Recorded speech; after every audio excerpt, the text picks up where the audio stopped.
రాష్ట్రమంతా యూరియా తిప్పలు అయినా కూడా ఏ ప్రభుత్వ పెద్దలకు కూడా చెవి దాకా కూడా పోతలేదు. మాకు యూరియా బస్తా దొరకతలేదు మొర్రో అనుకుంటూ ఆ షాపుల ముందు చెప్పుల లైన్లు కట్టిండు ఒక్కొక్కరు రైతులు.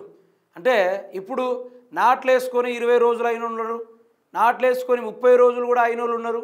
వాళ్ళు రెండో విడత యూరియా చల్లడానికి ఒక ఇంత యూరియా కూడా దొరకట్లా, ఇంత యూరియా కూడా దొరకట్లా, సబ్సిడీలో దొరకట్లా, ప్రైవేట్ దళారుల దగ్గర కూడా దొరకలేని పరిస్థితి ఈరోజు. దానికి కారణం ఎవరు? రేవంత్ రెడ్డి ప్రభుత్వమే. వీళ్ళు ప్రజల కోసం, ప్రజాక్షేత్రాల కోసం, రాష్ట్ర రైతన్నల కోసం అధికారంలోకి రాలా, వాళ్ళ జేబులు నింపుకోవడానికి మాత్రమే అధికారంలోకి వచ్చారు. గతంలో కేసీఆర్ గారు ముచ్చడంటాడు ఏమని, ఈ కాంగ్రెస్ పార్టీ అధికారంలోకి వస్తే యూరియా చూద్దామని అవపడదు, కాంగ్రెస్ పార్టీ అధికారంలోకి వస్తే ఆ రైతన్నలను నడుము వంచే ప్రయత్నాలు చేస్తారు తప్ప, వాళ్ళది వాళ్ళు సంపాదించుకుంటారు తప్ప ఆ రాష్ట్ర రైతన్నలకు ₹1 కూడా ఇచ్చే ప్రయత్నాలు వీళ్ళు చేయరు అనేది కేసీఆర్ గారు ఎప్పుడో అసెంబ్లీలో చెప్పిన ముచ్చట. అయితే ఆనాడు కాంగ్రెస్ పార్టీ అధికారంలో ఉన్నప్పుడు ఆనాడు 7 మెట్రిక్ టన్నుల యూరియాని ఉపయోగించిన రైతులు, అదే బీఆర్ఎస్ ప్రభుత్వం వచ్చిన తర్వాత తెలంగాణ ఏర్పడిన తర్వాత తెలంగాణ రాష్ట్రానికి 28 మెట్రిక్ టన్నుల యూరియాని తెలంగాణ రాష్ట్ర రైతన్నలు వాడారు. దేనికోసం?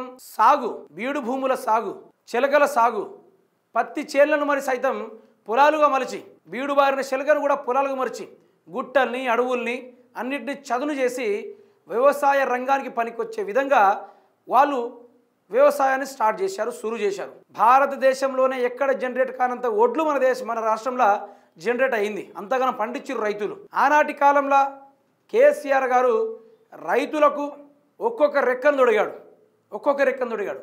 అయితే రైతులు ఖాళీ ఇంట్లో కూర్చొని ఆటో వానికి ఒక్క ఫోన్ చేస్తే యూరియా బస్తా ఇంటికి వచ్చి పారేసిపోయేది. ఏది? బీఆర్ఎస్ ప్రభుత్వంలో ఉన్నప్పుడు. ఇప్పుడు రైతులేమో పడిగాపులు కాస్తూ ఉన్నారు.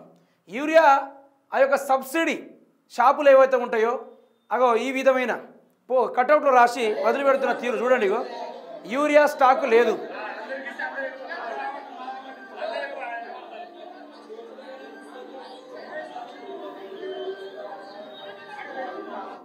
ఏ సోషల్ మీడియా ఓపెన్ చేసినా, ఏ పేపర్ చూసినా, ఏ టీవీ పెట్టుకున్నా యూరియా తిప్పలే. కానీ రేవంత్ రెడ్డి షోలకు పోతలేదు.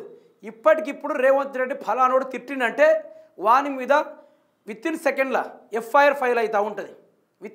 ఎఫ్ఐఆర్ ఫైల్ అయ్యి దానికోసం ముఖ్యమంత్రి రేవంత్ రెడ్డి గారు ₹60,000 ఖర్చు పెట్టి కార్లు పంపి అతను తీసుకెళ్ళి ఆడ నుంచి కోర్టుకు ప్రొడ్యూస్ చేసి ఆడ నుంచి జైలుకు పంపి ఇన్ని ఖర్చు రేవంత్ రెడ్డి పెట్టుకుంటాడు.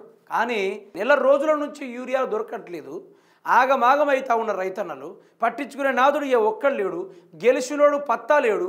అసలు రాష్ట్రంలో ముఖ్యమంత్రులు ఉన్నారా, మంత్రులు ఉన్నారా, ఎమ్మెల్యేలు ఉన్నారో జాడ తెలియకుండా సతమతమయ్యే ఆగ్రహానికి గురవుతున్నారు రైతన్నలు. అయినా కూడా వాళ్ళ సమస్యని ఒక్కడు కూడా పట్టించుకోవట్లా.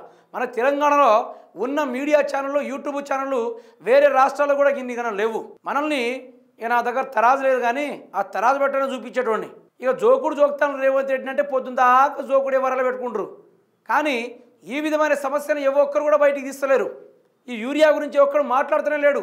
మరి రేవంత్ రెడ్డి ఢిల్లీకి ఎందుకు పోతుండు? ఒక్కరోజైనా యూరియా కోసం వీళ్ళు ఎక్కడైనా పార్లమెంట్లో కూర్చొని అట్లా కాదు అధ్యక్ష, ఇట్లా కాదు అధ్యక్ష అనుకుంటా ఏ రోజైనా పార్లమెంట్లో కూర్చొని ఎంపీలు ఎవరైనా మాట్లాడినట్టే మాట్లాడాలి. ముఖ్యమంత్రి రేవంత్ రెడ్డి 50 సార్లు ఢిల్లీకి పోయిన కొన్ని వేల కోట్ల రూపాయలు ఖర్చు పెట్టుకొని మరి యూరియా కోసం ఏ రోజైనా మాట్లాడానంటే లేదు. ఢిల్లీ కాడికి పోయి గల్లీలో కూర్చొని ఆ పనికిరాని కొన్ని వాళ్ళని తీసుకుపోయి నేను కేసీఆర్కి సవాల్ ఇస్తున్నా, ఢిల్లీ గల్లీ నుంచి నేను సవాల్ ఇస్తున్నాను అనుకుంటూ పనికిరాని మాటలు, బద్మాష్ మాటలు మాట్లాడటం ముఖ్యమంత్రి రేవంత్ రెడ్డి ఏమో ముందుంటాడు. కానీ ఈ సమస్యలు మాత్రం ఫోకస్ చేయడము, ఈ జోకే బ్యాచాలందరూ ఉండడము, వీళ్ళెవరు దీని మీద మాట్లాడడం లేదు, చూపించడం కూడా లేదు.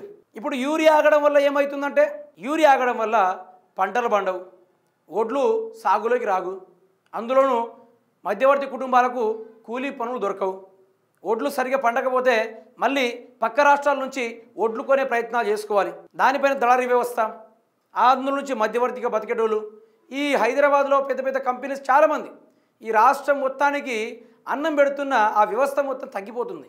మళ్ళీ సరైన తిండి దొరకక, పండించే రైతు ఉండక తెలంగాణ రాష్ట్రం మొత్తం ఎడారిగా మారిపోతూ ఉంటూ ఇప్పుడు ఒకటి చెప్పాలంటే వ్యవసాయ రంగం మీద ఆధారపడి ఎన్నో వ్యవస్థలు బ్రతుకుతున్నాయి. అది అభివృద్ధిలో లెక్కించబడుతుంది.